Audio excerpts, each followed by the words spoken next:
Hello, Virgo. I'm Anna, and welcome to your daily tarot reading. Thank you so much for joining me. I hope that you're doing well. And for today's reading, we'll see what the energies and the messages are for the day. There's something in the air around you right now, something that doesn't quite have a shape yet, something that hasn't found its words. It may feel like a weight you've been carrying without knowing where it came from, like a door somewhere inside you that never fully closed, no matter how many times you may have tried to shut it. And I need you to stop for a moment. Not tomorrow, not when things feel easier, now. Right here, in whatever room you're sitting in, with whatever version of yourself showed up today, the tired one, the numb one, the one still pretending things are fine. Because there's something that someone hasn't been able to say to you. Maybe they've started the sentence 100 times in their head.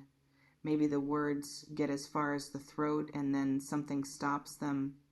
A fear, perhaps, or something older than fear. Something that sits in the chest like a stone that's been there so long it almost feels like part of the architecture. But I'm going to tell you, so listen carefully. There are people who move through your life like weather. Some of them pass quickly, a brief pressure, a shift in temperature, and then they're gone, and the sky clears, and you almost forget they were there at all. But then there are others who settle, who change the atmosphere of an entire season, who leave a particular kind of quiet behind them when they go, the kind of quiet that almost sounds like something. You may know the person I'm talking about.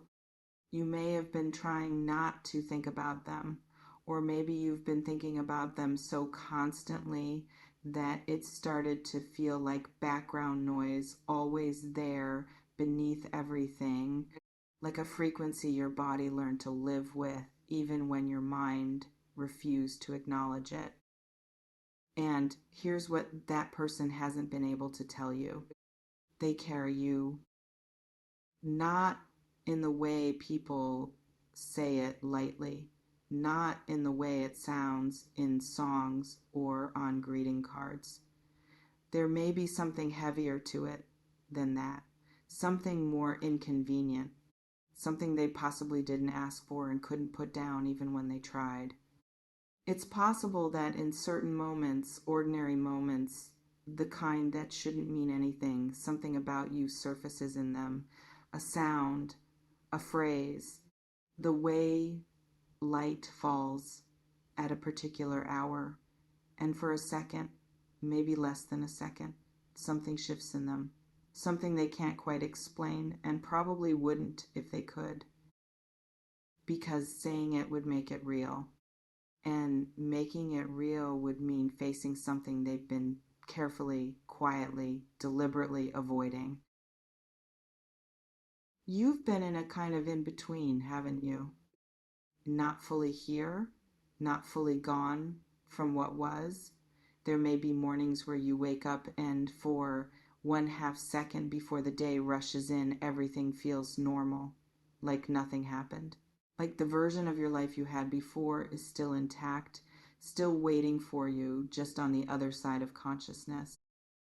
And then it comes that settling, that slow, heavy recognition, the way reality reassembles itself around you like walls closing in gently, without urgency, because it knows you're not going anywhere.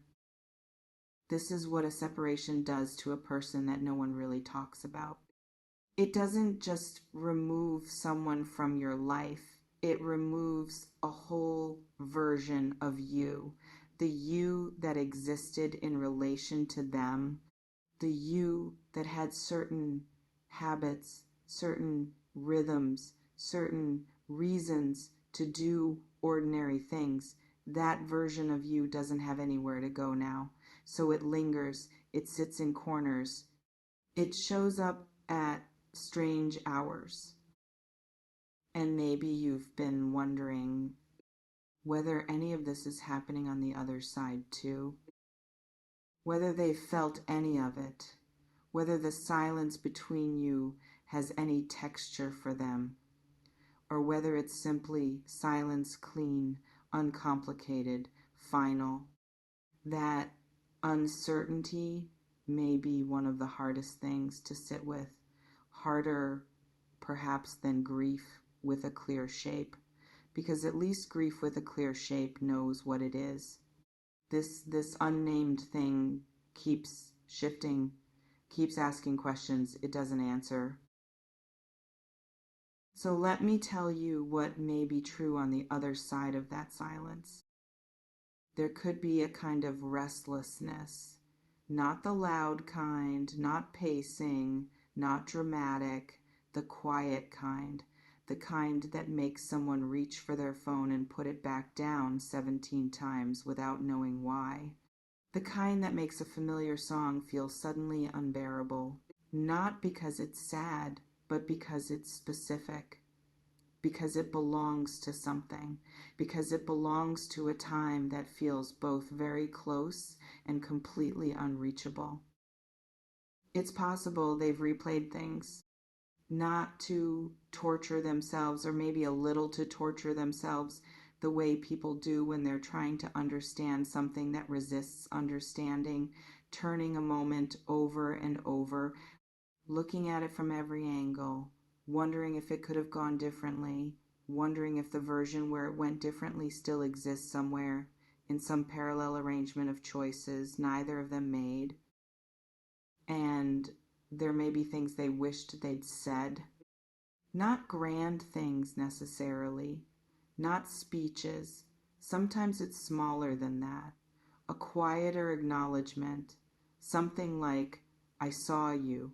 I see you still. I'm not entirely sure what to do with that.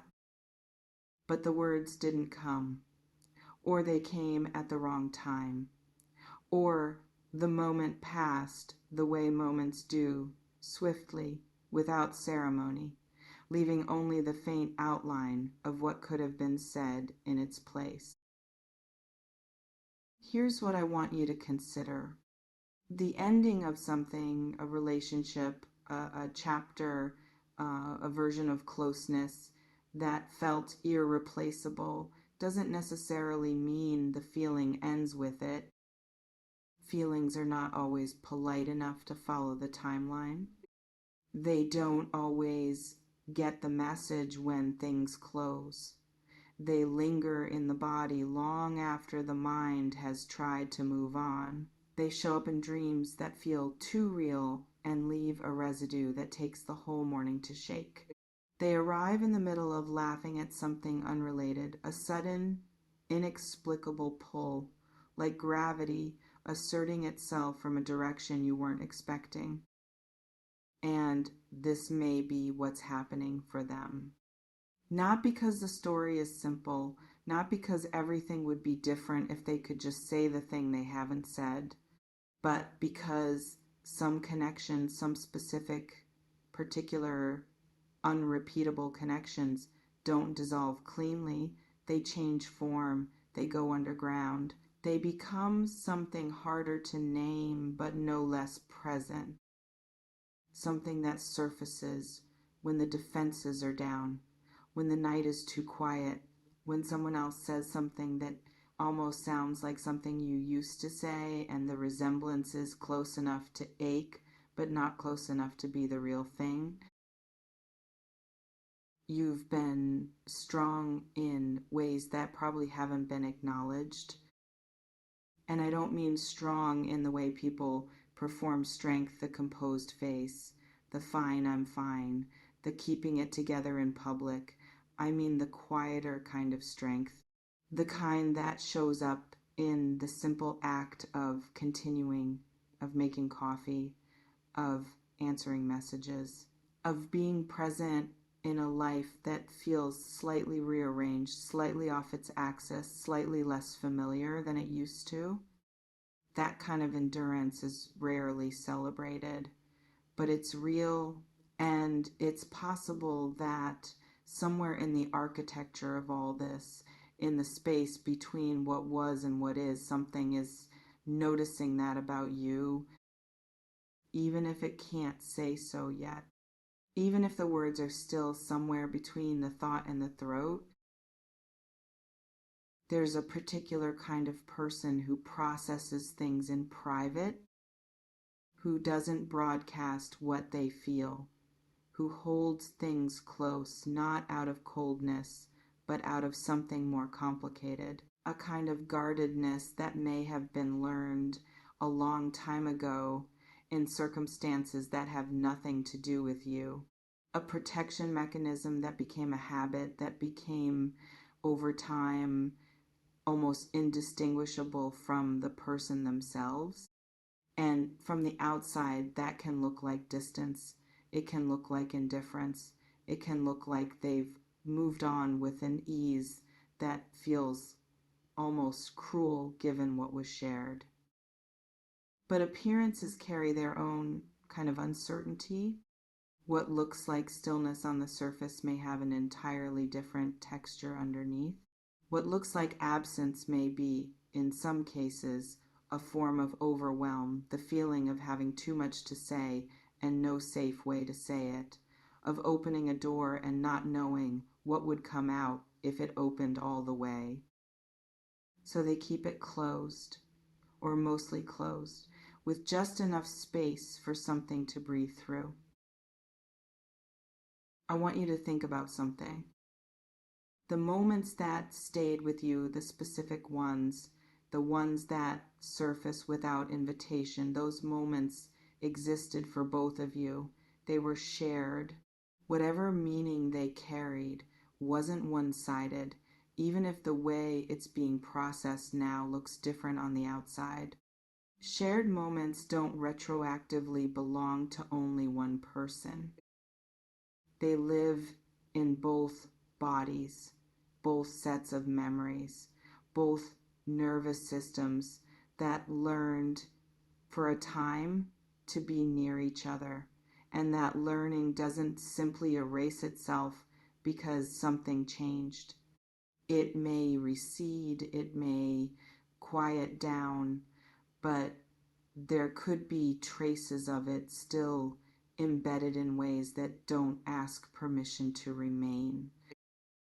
This is what they haven't said to you. Not in those words, maybe not in any words, but in the way something lingers.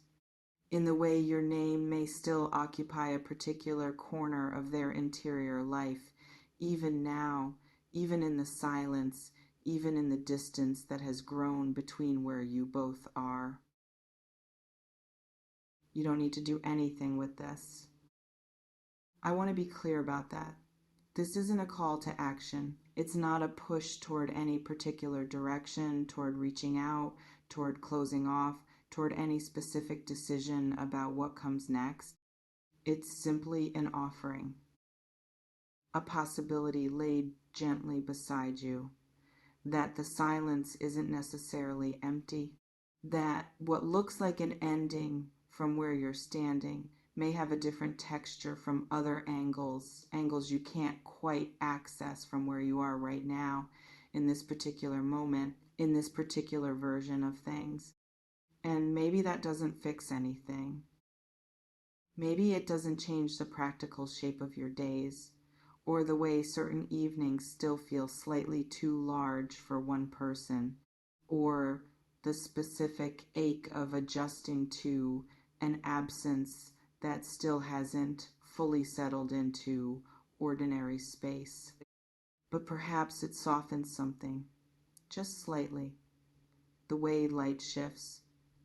When a cloud moves, not dramatic, not transformative, but enough to make the same landscape look, for a moment, less final. Because here is what I want to leave you with. You are not carrying this alone, even if it feels that way, even if the weight is entirely in your hands right now, even if the other side of this is quiet in ways that are hard to interpret. There may be things in motion that aren't yet visible. There may be words forming somewhere that haven't found their moment, feelings that haven't found their shape, a courage that's still gathering itself slowly, the way certain things gather, without announcement, without timeline, without any guarantee of arrival. And in the meantime, in this strange, suspended, in between space where you currently live, you are allowed to feel all of it: the missing, the confusion, the anger that appears sometimes without warning and doesn't always have a clean target, the tenderness that has nowhere to go, the hope that you maybe feel slightly ashamed of, because hope in this context feels vulnerable in a way that's hard to protect yourself from. Feel all of it, because it means something was real, and real things, genuinely, specifically, unrepeatable real things, deserve to be felt fully, not managed, not minimized, not rushed toward resolution before they're ready. Just felt, just witnessed, just held, the way you'd hold something fragile that you're not sure whether to keep or let go, staying with the not knowing a little longer, because sometimes that's the most honest place to be. This person doesn't know how to tell you. Maybe they never will. Maybe the words will come eventually, in a form you weren't expecting, at a time you weren't prepared for. Maybe they'll remain unspoken, living only in the space between what is and what might have been, which is a space, it turns out, that can hold quite a lot. But you know now you've heard it not from them, but from somewhere close to the truth of things, from the part of all this that doesn't need permission to be real. And maybe that's enough for tonight. Maybe that's exactly enough. Take a breath. You're still here, and that matters more than it might feel like right now.